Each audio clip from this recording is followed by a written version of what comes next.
What is up, guys? It's Crazy Boy here, and welcome back to something that I'm kind of like trying out for the first time. I don't know how it's going to turn out, but I decided that I'd go ahead and give it a shot, considering I've been playing Rainbow Six for a while now, and I think it's time for me to start telling people ways that they could improve and get better at the game. So this video, I am going to be giving you tips on how to improve your gameplay. Some of these tips can be applied to even the simplest beginners who have just got the game. And most of them, actually, no, looking at them, all of them apply to beginners who just got the game. However, even if you're an advanced player, do not click off this video. You might learn something. You might be encouraged to try something that you don't normally do. So just let me know if you guys learned anything in the comments down below, and we will get right into the tips. So here we go. Okay, guys, so coming in at tip number 1 is going to be using vertical plays. Now, for any new people who don't know what I might be talking about, using vertical plays is basically shooting people from breaking through the floors or the roofs. Now, you always want to find out where the objective is, and you always want to go to the first floor. This can be really useful if you're somebody who is sledge or ash or anybody with a breach charge or just a breaching tool.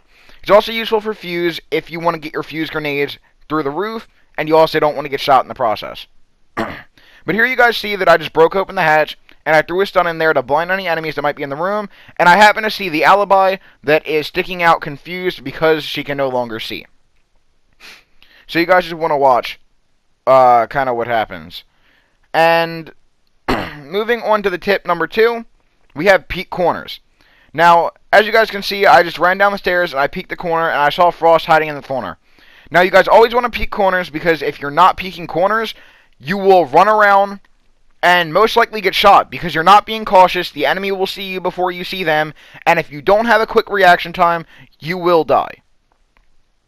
So you guys always want to peek corners just to give you that tactical advantage, and you guys never want to just run around corners aimlessly like there is nobody there, because enemies could be hiding behind any corner in this game. Does not matter where it's at. Okay. So just remember to peek your corners and just don't run around like a chicken with your head cut off. Moving on to tip number 3. This is more of like a defense tip. Always use your reinforcements and cameras wisely. Now you might be thinking, oh, but Crazy, isn't that pretty much obvious? Actually, it's less obvious than you would think. You don't know the amount of times I've seen people not tag people with their cameras while playing defense. You also don't know the amount of times where somebody has reinforced a useless wall when they should have reinforced something else. Each defender has 2 reinforcements, for any of you that are new to the game and don't know that. So what you want to do is you guys want to look for the critical points in the room. So as you guys can see right here, I know the critical points in this room because I know the map are the hatches. And I know nobody will probably reinforce the hatches, so here you see me going to scope out, reinforce those hatches. That way the enemy can't break them open and get the drop on us later in the round. I know that these are common breaching spots, and I know that cutting off these hatches will make it near impossible for the enemies to get around our defenses without any effort. So after the prep round, you guys want to get on your cameras, and you guys want to use the cameras wisely because you are probably only going to have a few seconds before the defense shoots them out. And even if they get shot out, you want to try and memorize where the camera locations are so you know where they're coming in from. This is especially useful if you're a roamer, as you know where the enemies are going to enter the building and you're not blindsided by their attack. The amount of times that I've been roaming and I've been shot in the back because I didn't know where somebody was coming in from are uncountable. But here you guys see that I knew where they were coming in from with the cameras. That allowed me to run around and it allowed me to pretty much run around and flank them because I knew they were going to come through that door, and I know there's multiple ways I could attack them. Coming in at tip number 4, we have use your ability. The amount of times I've seen somebody play somebody and not use their ability is insane. You guys just saw me use Pulse's cardiac sensor, which allows me to see the heartbeats of the enemies, and it tells me where they're at through floors and walls. I've seen people play Valkyrie and not use her cameras. I've seen them play Blackbeard and not use her shield. Jackal without the ionic scanner. Use your abilities. They are there for a reason. You might not always like them. You might not be picking them for their ability. You might pick them for their gun. But you should still always be using their ability, as each operator's ability does give them a unique tactical advantage.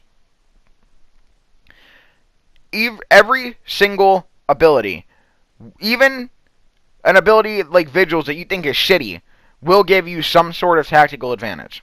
Coming in at tip number 5, we have play with a headset. You guys might be wondering, why is this important? Well, I'll explain.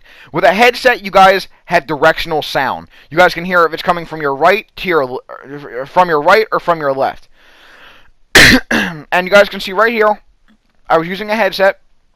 I knew Glaz had jumped down the hole, used my scanner just to verify, dropped down, and I shot him in the back.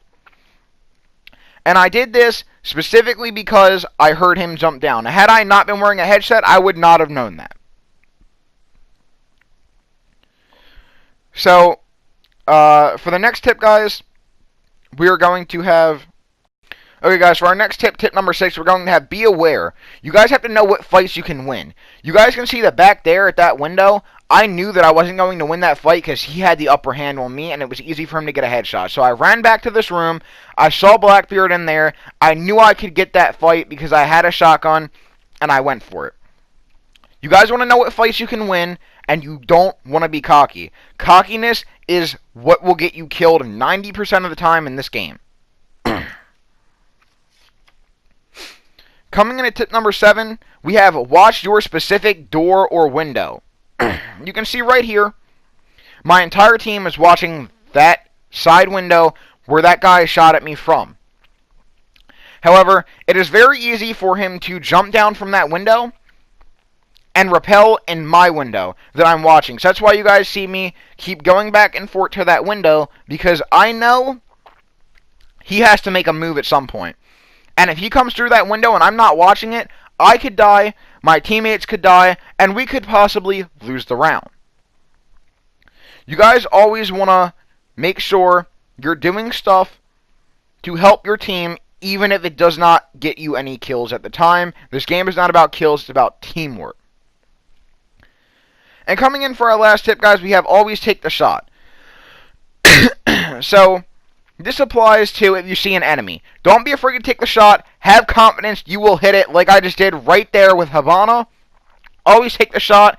Occasionally, you guys might hit a teammate because they scared the shit out of you, but that's just something you're going to have to deal with, as it is instinct. You guys must take the shot so you don't die. That does it for this video. If you like to hit the like button, subscribe, and I will see you in the next one. Peace.